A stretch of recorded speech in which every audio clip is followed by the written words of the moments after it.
This meeting of the Watuppa Water Board will come to order. Mr. Furlan, if you do the roll call, please. President Pearson, Present. Member Pennell, Here. Member Ferrera. Here. The next item on the agenda, I'll read the open meeting law. Pursuant to the open meeting law, any person may make an audio or video recording of this public meeting or may transmit the meeting through any medium. Attendees are therefore advised all transmissions are being made, whether perceived or unperceived by those present, deemed acknowledged and permissible. Mr. Furlan, first item on the agenda, please. So the first item on the agenda is the minutes from the previous meeting dated February 5th, 2020. They have been provided to you in your packet prior. So if you'd like, you can review them, and if there's any questions. Well, I have one question because I believe we tabled the minutes for the meeting of November 26th for a legal opinion. Was that not correct? It was, so on the next item agenda, the next item on the agenda is the tabled minutes. It wasn't a legal opinion. It was just an error that needed to be corrected. Okay. That was corrected, and we can discuss that underneath item number 2. Okay, then I'll entertain a motion to accept the previous minutes unless there are questions. I'll second it. I'll assume that that motion was unanimous. Correct. Mr. Furlan, next item. So item number 2 is the tabled minutes from the November 6th meeting. And again, those were revised. There was an error that was noticed during the presentation of it. So those have been revised and are presented to you. Okay, question, are those the minutes pertaining to the acceptance from Ben Water? Is that what we're talking about? Nope. So those minutes, there was a question. If you look into those minutes, I believe you did ask a question at the end of that about so item number 7 on that agenda, Mr. Pierce.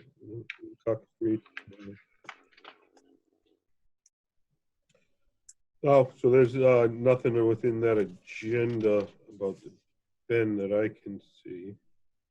I'm just scanning through them. So on the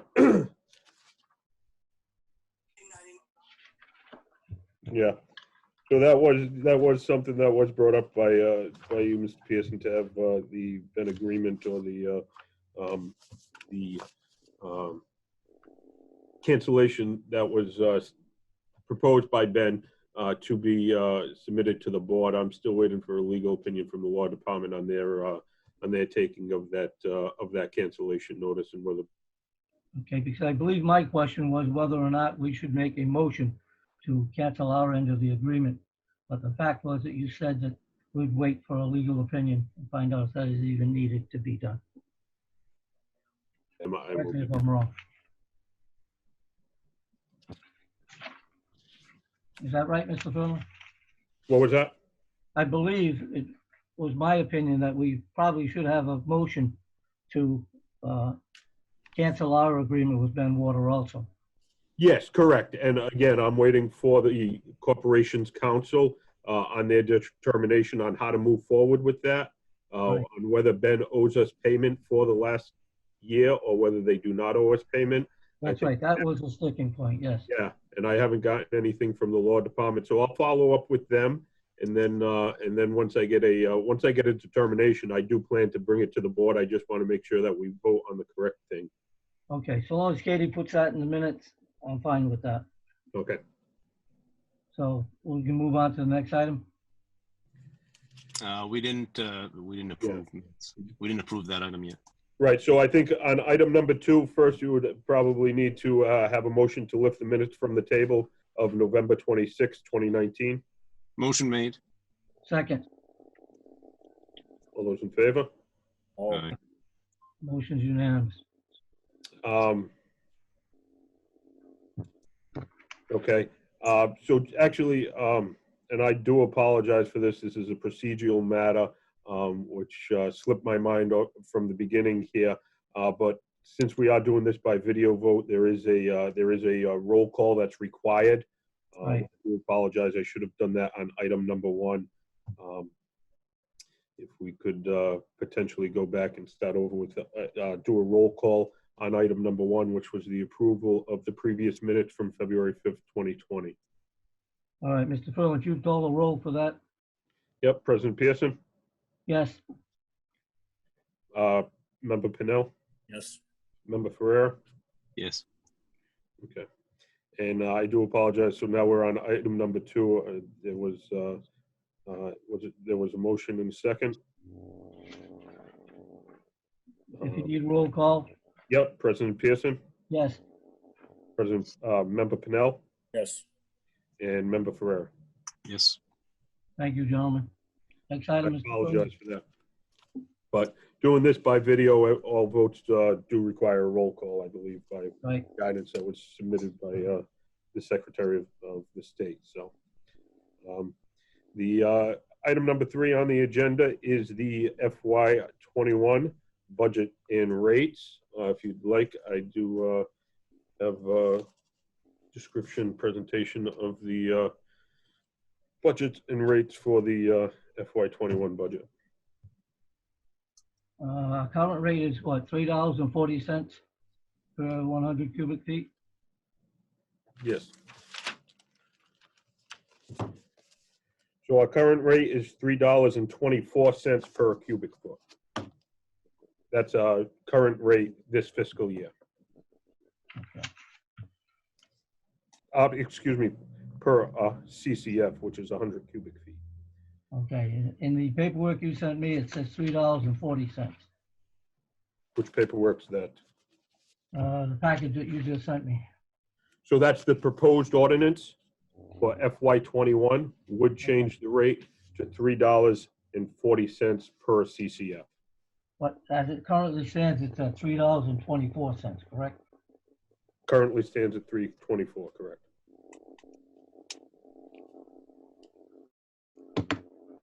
Gentlemen, from where I stand as the president, I can tell you, I don't wish for a rate increase at all. I would make a motion to keep the rate at $3.24. Mr. Thorne, could you run a roll call on whether or not we're in favor of $3.24? Or if there's any conversation? Again, if the board would like, I'd like to do a presentation on the budget that was submitted, prepared and submitted to you. Please do. Okay. So the budget that was submitted to you, total of $13,515,264. So that budget is a total increase from last year of $147,289.90. So the budget increase from last year to this year is less than $150,000. The budget is made up of multiple different areas. So within the packet that was provided to you of the actual budget, the first page, that's all the revenues. So that's how we calculate the money that we're coming in. The following pages lay out all of the different divisions and their related costs. The big thing this year, so there was 3 major increases on the budget. Debt service, which is our capital project. So this is debt service from projects that are coming online from roughly about 2 years ago. That's what hits our debt service this year, is projects that we did 2 years ago. This is when we have to start repaying those. So those projects are done. Those loans are already in place. The payments need to be made. The other thing that we have in there is contractual agreements that need to be met. So the debt service increase was $139,000 from FY20 to FY21. The contractual increases was $68,000. Now those are negotiated, agreed upon contracts with the ASME union, and those are required to be given. The one thing that really hurt us this year is something that we've been discussing for many, many years, is a loss of free cash, or what's called retained earnings. That's an amount of $385,000. Over $385,000 is taken from a revenue line item, which is free cash, and taken out of our budget. That's not due to anybody's fault. That's due to when we get our free cash, what's certified from the prior fiscal year. So what happens with free cash, the prior fiscal year, you have your revenues and you have your budget. You have your expenses. Anything that's left over, so your revenues always need to be higher than your expenses, or you're in a deficit. Anything left over in your revenues for the following year gets turned out as free cash. For years and years, we've been taking that free cash, plugging it into our budget, and making it so to minimize the rate increase to our ratepayers, which is good. To have a large amount of free cash sitting in waiting isn't something that is really, good for the ratepayers. Last year, we had $440,000 that we plugged into last year's budget to reduce the rate increase on the ratepayers. This year, when we did our free cash went through. Typically, when free cash gets certified, which is sometime in November, then we go in. The money that needs to be transferred to the open, which this year was the FY20 budget, that gets put into the FY20 budget. In the past, we've also taken $100,000 from our free cash. We've been doing this for the past 5 years. Take that and transfer it to our stabilization account. This year, we did not have that $100,000 to transfer to our stabilization account. Once we paid off OPEB liability, our free cash that was needed to go into FY20 budget. We only had $54,949 left. So that's all that could be used for a revenue line item for free cash within the FY21 budget. So that's a loss of over $385,000. That alone is 13 cents on the rate. So if we had a full, totally level budget with no increase, no contractual obligations, no debt service increase, our rate increase would be over 13 cents this year, without making cuts within budget. So that's just kind of a little bit of a breakdown. The rate increase that we're proposing this year, as President Pearson said, is a total of 16 cents. On an average household, that's $8.48 per year. That calculation is based on a typical household. EPA numbers is the ones that we use, which is 109 gallons per day per household. Our calculated use per household in the city of Fall River is actually less than that. Years ago, we did the calculation for a project on the sewer division, and it was roughly about 64 gallons per household in the city of Fall River. But we use the EPA's recommended one, which is higher. If less water is used within a household, then the rate increase per year is less per household. Again, if it's a 2-family or a 3-family, that is multiplied by the 2 or the 3, because this is per household figured on a per unit basis. So that's what the impact to the ratepayer would be. So if we want to go over some of the budget line items, again, the major increases that we had was the debt service and contractual increases. Within the budget, almost every other subtotal has had extreme minimum increases. We look at last year's budget and what's used in last year's budget, what's budgeted, and then what's actually spent. That's how I broke down the budget this year. If there was a line item I went through when I saw electricity, we were running a little bit low. That's probably from some energy savings that we've had. by installing new pumps down at the water treatment plant and some other things. So we took some money out of that line item. You know, we're not going to leave money within a line item that just we're not going to use. So if you take a look at water admin salaries, that's less than $1,000 over the prior fiscal year for FY21. So we're at $482,044.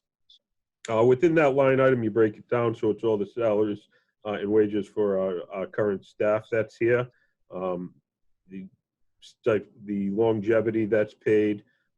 Overtime is, we carry an overtime budget, but it typically of $500 just in case there is, if there is a billing, or sometimes during our lien process, we need to have two of the billing clerks stay past their normal hours to complete the lien process. We do have a retirement buyout this year.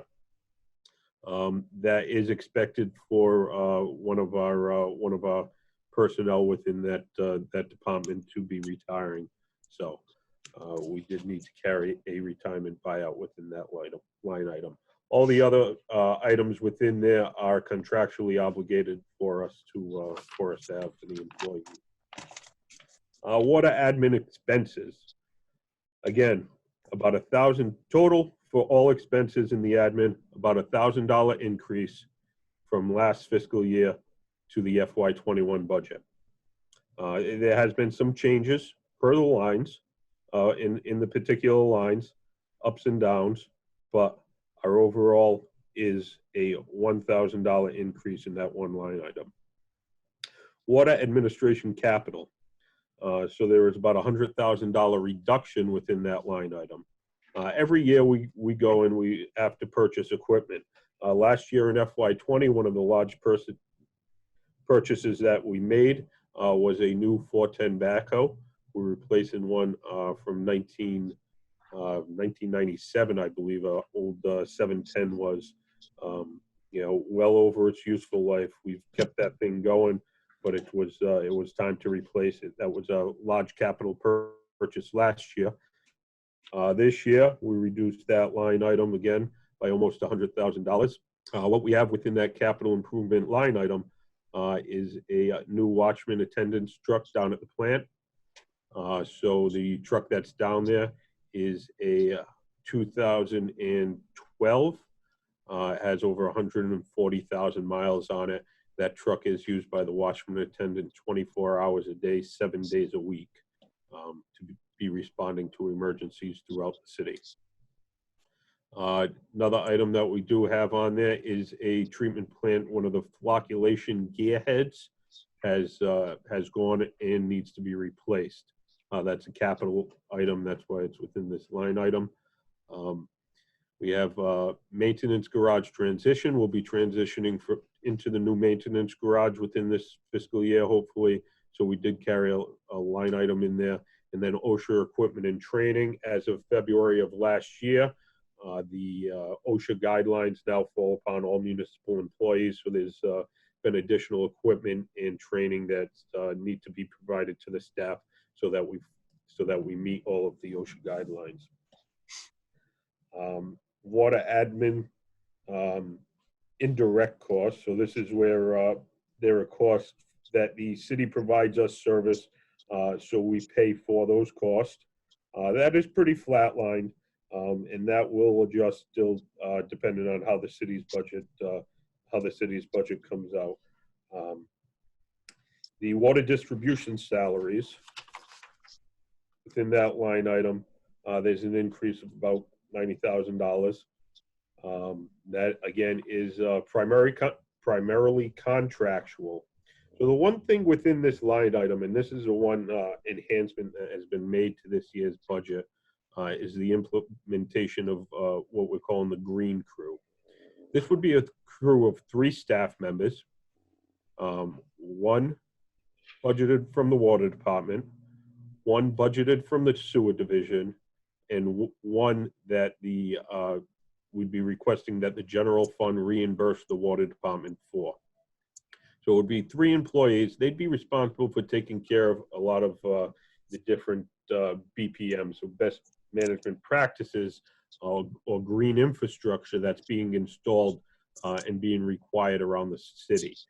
They would be doing that. They'd be maintaining our properties. So right now we're taking our guys that are very good at doing repairs in the street, asphalt, sidewalks and stuff.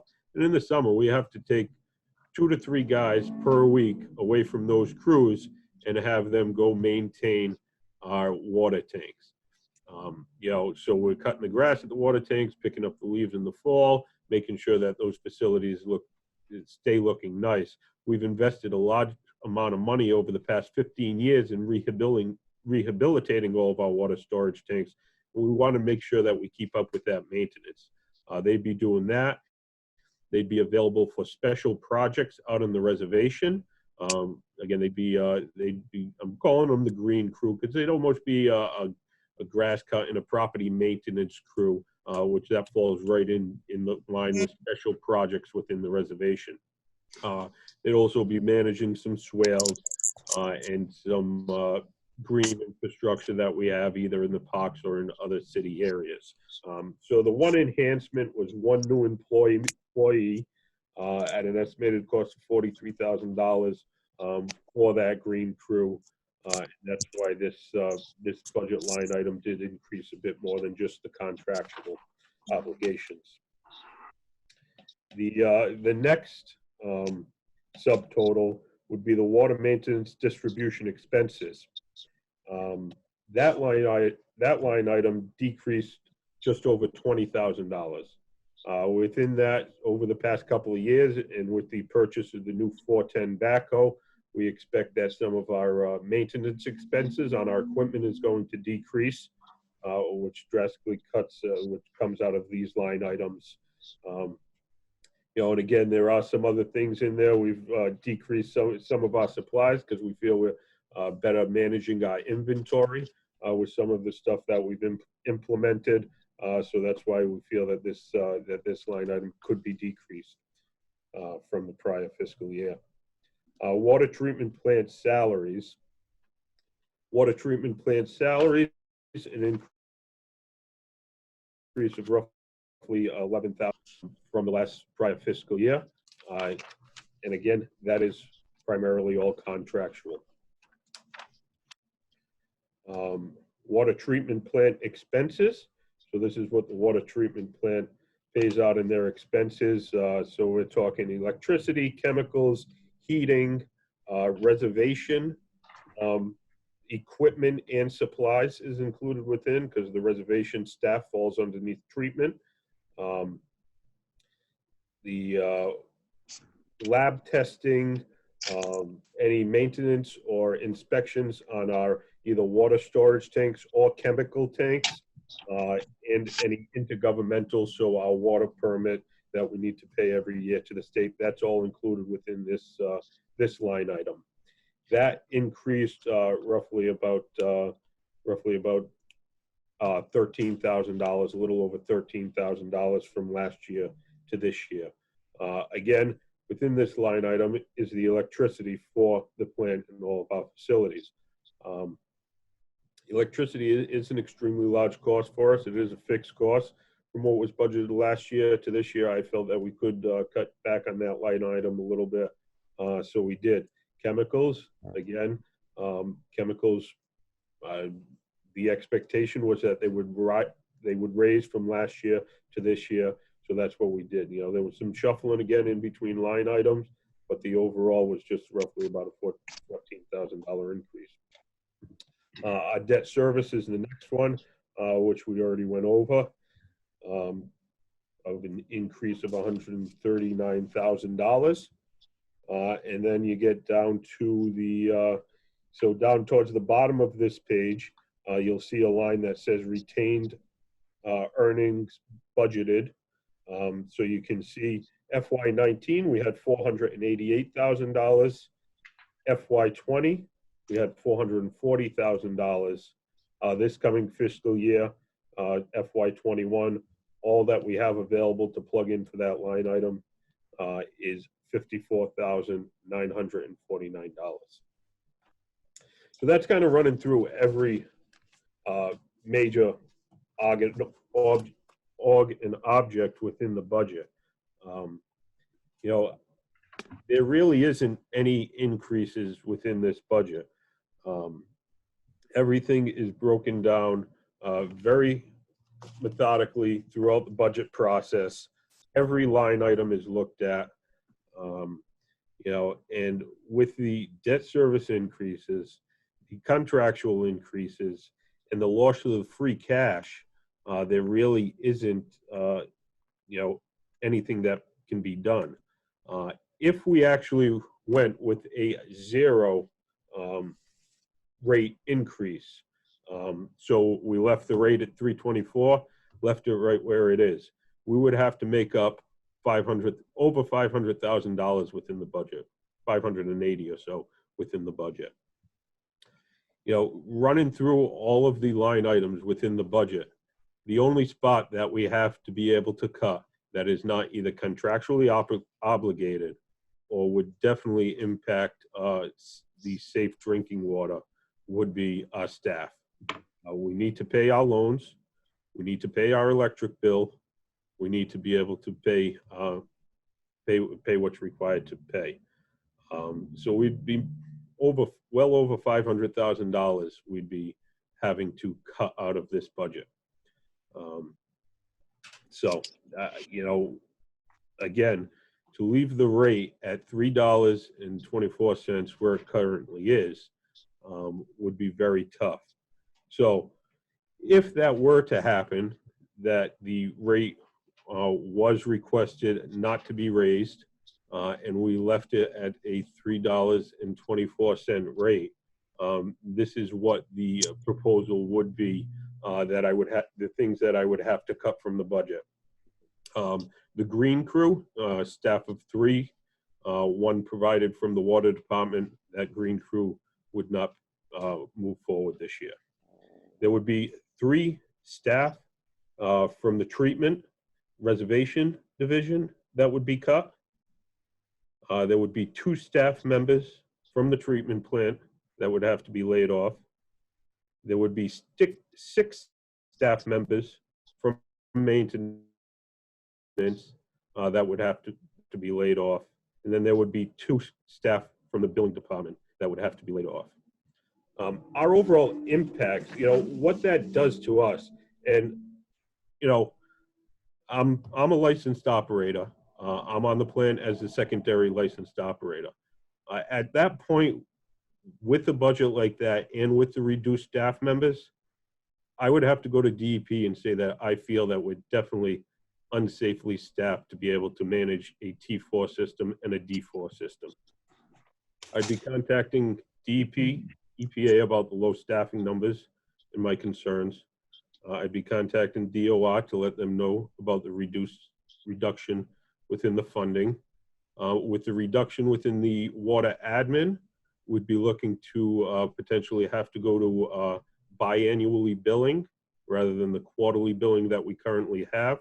That would put a huge damper on our cash that comes in, our revenue stream that comes in, our cash flow. You know, but we just wouldn't have the staff to keep up with the quarterly billings that we do. We wouldn't be able to do the divided up condo billing as we've been continuing to move forward and do. You know, there would be a lot of impacts all the way down the line.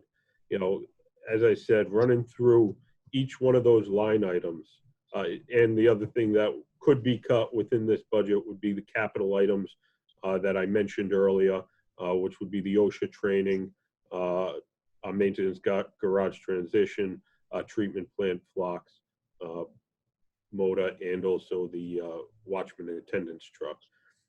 Those would be the other things that we would have to cut.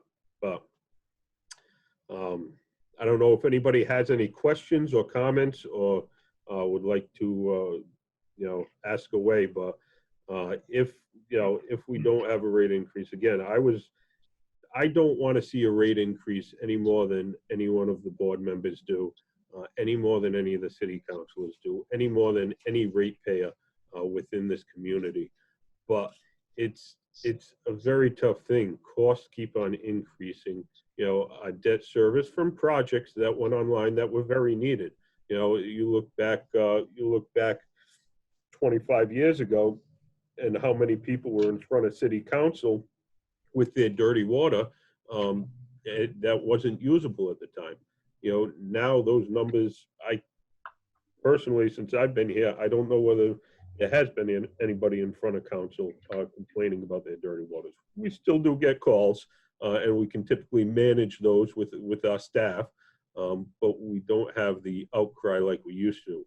Our tanks are currently in good shape and up to standards. Our treatment plant has had some improvements. You know, new water maintenance facility that will hopefully be coming online in the future. There has been, which is greatly needed. So there has been some great advances. So to minimize any of that, you know, wouldn't be good. Mr. Furlan, question. Yes. The lien process, I noticed that the water department's owed roughly $700 and some odd thousand. I know the sewer department's over $1 million. Yes. We had cracked down, and I'm not saying it's anyone's fault, mind you, because I think everybody in your office, including yourself, do a wonderful job. However, if the lien process was looked at maybe by our law department a little tighter and people paid their bills a little better or a lot better, we'd have been ahead by $120,000. I just throw that out there for thought. Yep. Yeah, you know, and again, as most of you know, we've been through the discussions on the lien process in the past. You know, a lot of those are delinquent bills. They go through the lien process. They are either paid off, or sometimes they sit there for multiple years till the house is sold or foreclosed on or something like that. In many cases, it's the real estate businesses in our city. As you know, I've gotten a couple of letters, and I gave them to you, from one real estate company or another. And what happens is when the lien gets too heavy, they manage to change the mortgage over to another company, and therefore we go right back into the lien process for another 2 years. And that hurts us drastically. Yeah, correct. The lien gets paid, any type of transfer, the lien gets paid at that point, but then, yep, they'll go back in and they won't pay their bill again, and then we'll be back into, you know, we'll be back liening them again. Again, you know, the lien process is definitely something. You know, other options from liens would be water shutoffs. Currently can't do that due to the COVID-19, but that is an option. You know, to make people pay their bills, but that would have to be a decision of the board to start to order that. Well, I can tell you that I personally sat down with the mayor when he first got elected. And I said, you know, every year in our city, there's a list of 100 people who make the most money in our city, which I find incredible that the Herald News or any other medium is allowed to do that. If they're going to do that, I told the mayor just off the cuff that why not put all the people who owe us money as far as liens, put their name in the paper too. Maybe that would rattle their cages a little. But for us to have to say, all right, we're going back to $3.24, we'll have to lay off, I'm hearing your numbers, about 8 to 10 people. Well, that's because people who owe us a lot of money in liens. I think the city council and our law department need to come up with some new way of collecting that money. Okay, I will definitely talk to them, see if there is any other procedure or process. This is the one that we've used in the past. We've had good luck. We've implemented the demand notice process, which did also increase, but I will revisit that with them and with the law department and see if there is any other way to increase our cash flow. Well, in my opinion, I'm for keeping the rate at $3.24. I do not want to see people laid off. But if we have to rattle cages by doing this, because nobody's going to want to lay people off who they probably got the job for anyways. And, you know, although people do apply for jobs, if the system is such as it is, the cages need to be rattled. This is crazy. We're going to put another 16 cents on the taxpayers, you and I included. This is not fair to everybody, because with this COVID virus that's going on, there are going to be more and more people out of work, and our lien process is going to be thicker and thicker. As you well know, you handle this daily. Anybody else have any comments? Yeah, I got one question. 95% or maybe a little higher than this is loan obligations that we have, correct? Is what? Loan obligations that we have to pay? Of the rate increase, yeah. Increased is 139,000, which is probably about 5 cents on the rate. Is loan obligations, yes. Nothing you can do about that. We have to raise just to You know, pay the obligations we have, and those are low interest loans. correct. So the majority of those are SRF, low interest, 2%, 20-year loans. And again, those are capital projects that we've done roughly about 2 years ago. And the loans are just, the repayment of the loans is just coming on board now. Is there any way that could be negotiated for them to wait another year without increasing it double the following year? You know, we've gone with our state delegation to the Mass Clean Water Trust in the past multiple times. You know, they feel that with the 2% low interest, plus then also within these loans, we get what's called a principal forgiveness. So when our loan goes long term, we get a principal forgiveness since we're an EJC community, you know, lower income community within the state.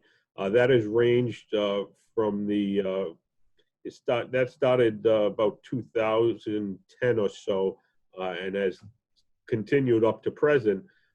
That's ranged anywhere from 30 down to about 10%. So the loans that are coming on board already have a forgiveness of roughly about 10 to 12% from the federal and If state the government. board were to decide not to increase the rate and it goes on to the city council, can they override our decision? So again, the budget that is proposed to you is the one that has been given to the council. If the board votes on something other than what is given to them, we will give them an amended budget. What the board votes, you know, what the board votes is going to go to the council. The council, you know, then again, there may be some changes from now. You know, there are still some numbers that from now till June that do change on our indirect cost or our pension liabilities that still fluctuate marginally. I don't expect any major impact on what the rate is or what the rate increase is that's being presented. But you know, so I expect that I will be back to you again with you know, another budget. But again, this is the one. So there was a requirement that the budget be that a budget from all enterprise funds be submitted to the city council by April 1st. That was submitted to the council. It didn't request any vote or anything on by the council. It was just a submission to the council. Also, the rates needed to be any rate increase needed to be submitted by May 1st, which that was submitted as well. But again, not for a vote from the council. It requires, the state law requires that a submission to the council be made, and that's what has been made. Typically from this point, so those were actually on the council agenda the other night, Tuesday night. I was at the council meeting. Both of those items were referred.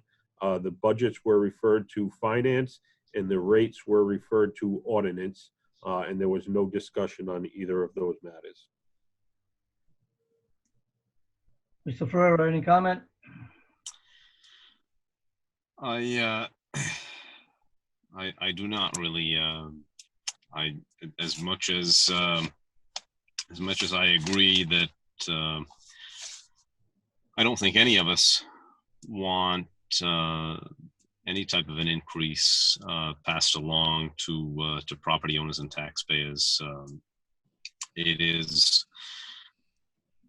generally been my feeling that in regards to the water department, we have always done an excellent job of creating a budget that that is the absolute minimum amount of money that's necessary to operate the department on a daily basis. And as much as I really don't want to add any amount of money to the current rate, I think it is necessary for us to carry the 16-cent increase. Mr. Ferland, any comment? Not really. You know, I think the rate increase, again, as I've said, is as minimal as possible. To be 100% honest with the board, I've cut this budget pretty hard. I'm confident that we can make the cuts in the expenses that we have, but it does make me nervous cutting it as far as we have. You know, this is something that's been talked about for many years by my predecessor, Mr. Sullivan, has been expressed to the boards and expressed to the council, is this fiscal cliff that we get to when we run out of this retained earnings or free cash, when we don't have that to plug into the budget anymore. And this year is one of those years. You know, $54,000 on the retained earnings is a large hit. Over $380,000 reduction is an extremely large hit for us to take. You know, just another thing to look at, our rates compared to surrounding communities. I did have one of our staff members call around to some of the surrounding communities just to see what rates were in the area. New Bedford, 100 cubic feet is $3.17, just a bit under us. They're going into a large capital improvement plan, upgrades, a lot of upgrades that need to be done. I expect that their rate will increase.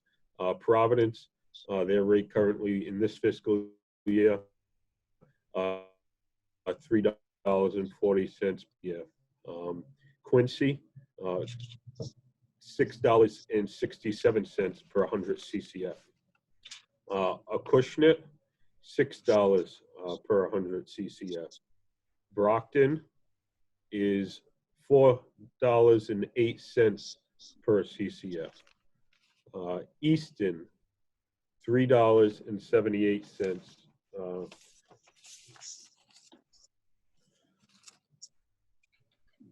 Lowell, $2.14 per CCF, lower than us. North Attleboro is a fixed rate budget. In Taunton, they bill on a monthly basis, but they are $5.23 per CCF. So that's just some of our surrounding communities and what our rate comparison is. You know, we have a great asset here with our water. I believe with the sale to our surrounding communities, which helps minimize our rate increase, helps keep our rate below a lot of the surrounding communities. Well, with everything that's been said, I hear from a great number of people all the time. Why do I pay so much for water? I buy bottled water. And I tell them flatly, you can buy bottled water if you want. I don't. I drink the water out of the tap. I really do. And I have looked at the water after it comes out of the tap and before it goes through our filtration plant. And I don't taste the difference. I don't recommend anybody do that, but I've done it. I can honestly tell you, I taste no difference. So the water is clean. The problem is the rate that we have to charge people for the water. And as I said before, there's going to be more people than ever fighting their budget because it won't have the money. We'll have more people on the lien books. And it won't be just the people who can't afford it but refuse to pay it. And there are a great many people in Fall River making a lot more money than I or Mr. Furlan for that matter. And they don't pay their water bills. That's why I say the city council and the law department needs to come up with a better system for us to get that money back rightfully belonging to the water department. And that's why we have to pay bills. That's why we have to buy new equipment. But we can't do it if people are not going to pay their water bill. And if we lay people off, it's not our fault. It's the people who don't pay their water bills. It's as simple as that. When you talk 700,000, that's a lot of money. And we let Mrs. Sahadi, as I witnessed at a council meeting, say she got from Mr. Furlan, and I'm assuming she means from sewer and water, over $500,000. The average taxpayer looks at that and says, well, no wonder you're raising the water rate. Well, they don't understand that I believe the water and sewer are the second largest income of water, of money for the city budget, the first being the taxpayers. And that's why bills try to get paid. I think the only way we're going to recoup any of the money is to come up with a new system for our lien process. And I understand you've done a great job on this budget, I think, personally. But I think we need to tighten our belt a lot better than we have. And I know you find that almost impossible. But I know we filled positions in our water department with a new clerk, I believe maybe 2. Perhaps maybe we shouldn't have. And that wouldn't have saved us a ton of money. I'm thinking maybe 60,000 at best. But I tend to side with the taxpayers, Mr. Furlan and gentlemen, that I don't wish to see an increase. And I don't think any of us do. But at this time, I think it's necessary for us to vote as to whether or not you wish to accept this budget. And if you accept it, it would be a yay vote. If you reject it, with the understanding that Mr. Furlan would have to go back and try to recalculate this budget, that would be a nay vote. At this point, Mr. Furlan, I think we should call the roll for acceptance or denial of the budget. All right, if I can just comment on a couple of things you said. So through the lien process, all of that money comes back to the water department. None of it goes to the city. None of it goes to the taxes. I just want to make sure that that's clear. Once something is liened, it sits on our books until the bill is paid and it is deposited But to just the water not in the same department. fiscal year. Right, correct. That's That is 100% correct, yes. That is what is killing us, to be quite honest. Yeah, no, I just want to make that clear. We do not get any money from taxes. As you said, we are a enterprise fund. We are self-funded.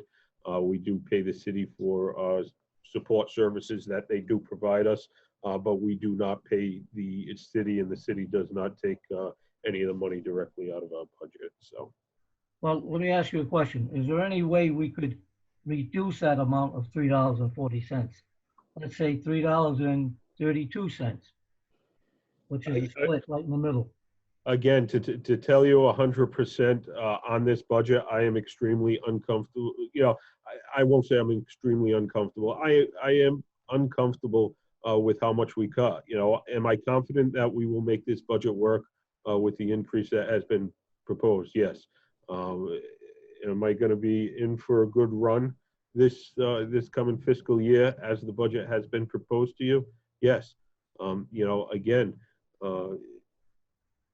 my first 3 shots at the budget, the first 3 times that I put it together, the rate increase was a lot higher than what it is. I've whittled this thing down. To cut it anymore, I believe we're going to be going into our labor force. Well, I mean, from where I stand as a commissioner, along with my fellow commissioners, I know we see that the wall around our water supply is falling apart, that the inspection sheds or outcrops, as I call them, are still falling apart. There are a lot of things we planned on fixing this year, and they haven't been done. And I'm sure that's because of budget restraint. From a commissioner's point of view, yeah, we're asking the taxpayers for more money. we're not giving them a lot. And that's just my point of view. But I wish we didn't have to go up. I'm not going to vote to increase this. Well, you know, we got pipes that we're replacing on a daily basis that are 125 years old. That's not free to do. And I don't want to see the rates increase either, but I damn sure don't want to see anybody lose their jobs. We have enough people right now that are sitting home not working, me included. And there's going to be a lot more. Well, but it's got to be paid for. We have to pay these loans back. They're already low interest loans. That's got to be paid for. I don't want to see the rate go up either, but you know, nothing is free. But to put it on our taxpayers every year, Bob, it's always 5 cents, 8 cents. Who pays for everything? Everything in the country is paid for by who? Taxpayers. Well, you got to understand too, there are a lot of non-tax-paying people who are drinking our water too. So that's why the taxpayers have to pay for it. Well, I know one thing. 25 years ago, when I moved here, 27 years ago, my wife made me a cup of coffee, and I had to spit it out. I couldn't stand it. I started buying bottled water, and now, at this day, right now, I can drink water out of my tap.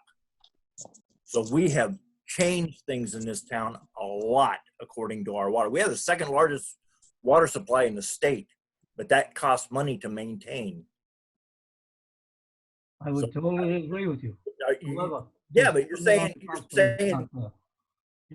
that people that don't have money aren't paying their water bills. Well, you know, they have to drink water too. You're gonna take water away from people? No, all I'm saying is we have to make them pay their bills, and they're not doing that. I understand that too, but it takes a law. You can't publicly shame people into paying their bills. That's a long process, and it's getting done. It's just slow, like everything else is slow. I mean, it's getting done. Maybe we have to put a little more pressure on, but you can't publicly shame people into paying their water bill. You can't put their names in the paper. It's against the law. They have to pass a law for us to do that. I'm not so sure. They shame people when they make too much money.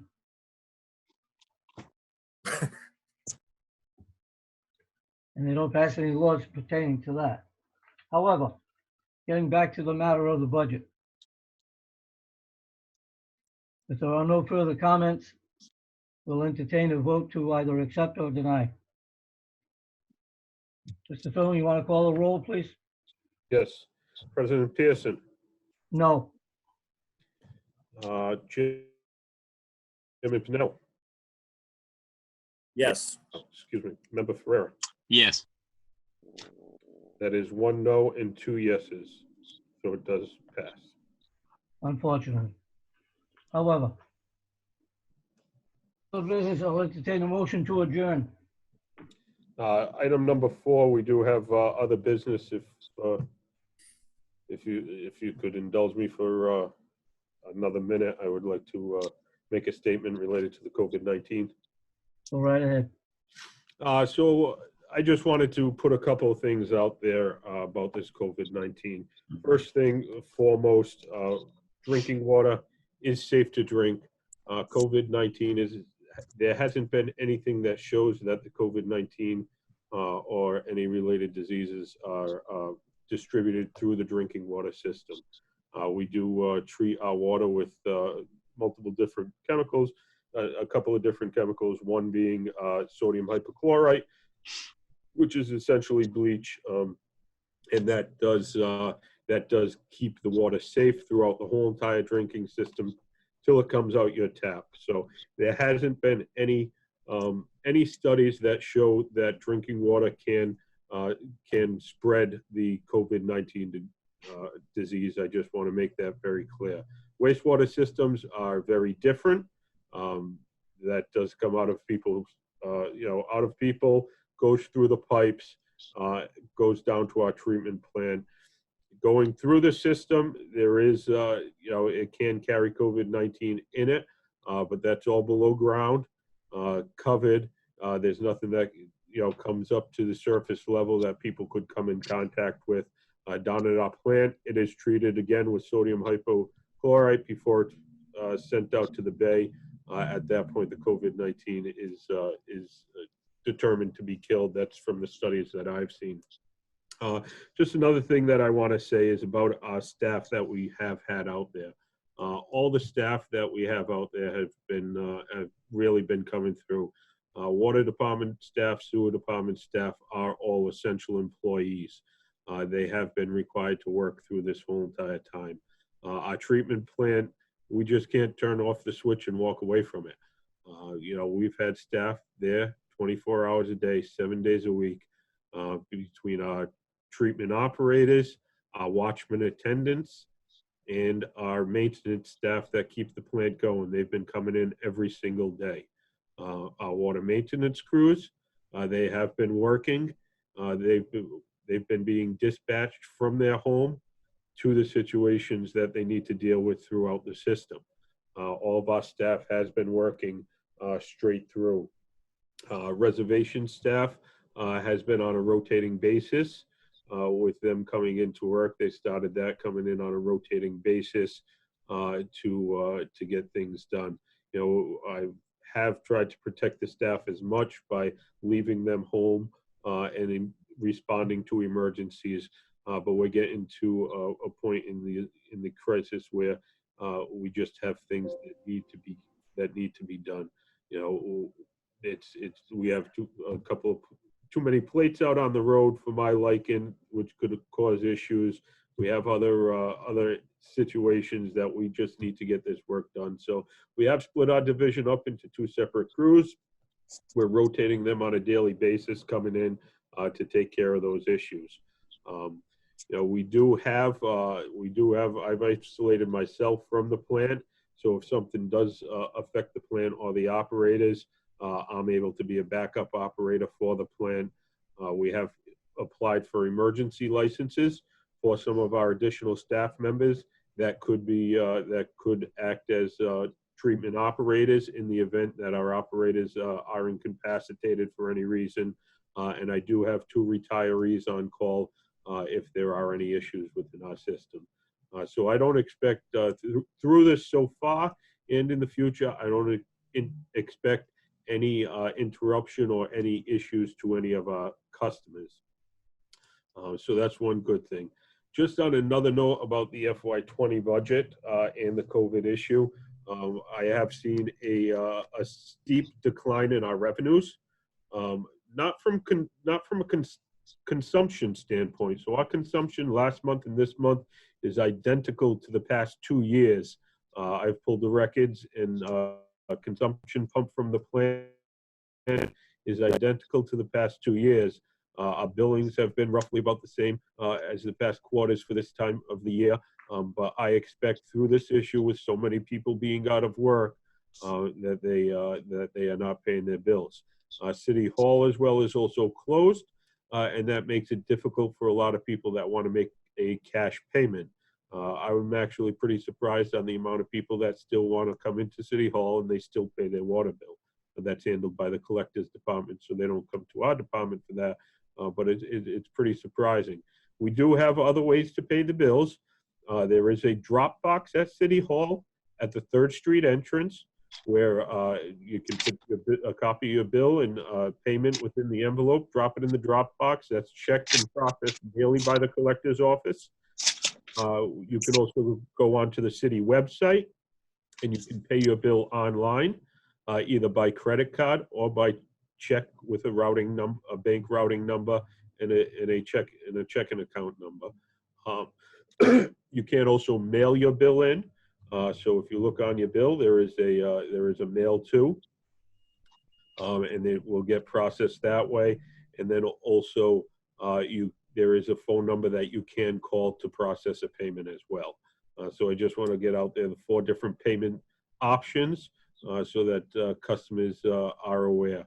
I am tracking the revenues very closely to see what does come out. You know, the city side for the FY20, this year's budget, the city side has seen a decline in their revenues with some of their different line items.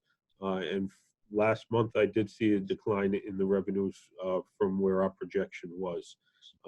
So I'm going to be tracking that very closely, but I expect that most of this is related to the COVID-19. So the DOR and the governor's office have issued a guidance on if there is deficits at the end of the fiscal year and whether those costs can be carried out and amortized over future years. So that's something that that we have been in touch with them on. I have been on weekly calls with DEP and EPA through this whole entire pandemic, just to get their latest guidance that they've been putting out and make sure that everybody's up to date. And it's a very good period. There's usually about 250 people on the call, different water systems throughout the state. And that way you can hear other issues or other questions that other communities have. And, you know, everybody's helping everybody to get through this situation. So, if you don't mind, I'd like to agree with your sentiments about the workers. I fully agree with you. We have a very good staff, many dedicated people. And just to prove my point, this morning alone, I drove down Wilson Road to what we call the Fighting Rocks, where Blossom Road and Wilson Road meet. And there was 3 or 4, I would say 18-inch round trees that had come down, mostly pine trees, which are topical rooted, so they kind of blow over pretty easy. But our crew at the reservation was, I'm assuming, out there in no time and had cut it up and got it off the road. My only problem is cutting it up and getting it off the road is one thing, but leaving it in our forest, I totally disagree with that. That's something that Mike LaBassa and you and perhaps we need to get a little more involved in. Reservation looks a shambles. And that's not just my opinion, but the opinion of 4 councils that I took on tours. And, you know, I told them about the impact it would have on chipmunks and everything else. I'm afraid there's more room out in that reservation for more animals than those downed trees are going to provide. However, it's something we can work on in the future.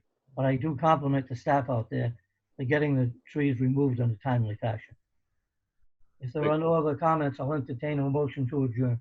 I have one comment. Paul, as far as the bills go, I understand that there's a 4% charge or 2% charge on your credit cards if you pay your bill by credit card. You could bring yes, it up. correct. So city council to have that cut for now. Or, that's not something that's under our control. The collection of revenues is done by the collectors department. I have been having some discussions with the collectors department about in the future seeking alternate, you know, kind of payment process. You know, I feel that it could be essentially streamlined or made better for customers with an automatic payment option or an automatic deduction option. There's a lot of different things out there, but right now there is a charge for a credit card usage. I believe it's 2.9% or so. Don't quote me on that, but it is if you pay by credit card. But if you pay by check, a checking account with your routing number and your bank, and this can be done online, there's only I believe it's just a 40-cent charge, 40 cents, rather than the percentage of the bill. So, you know, that is, if you have that option, that is another way to go. To use a check, pay online with your checking account rather than a credit card. Any other comments?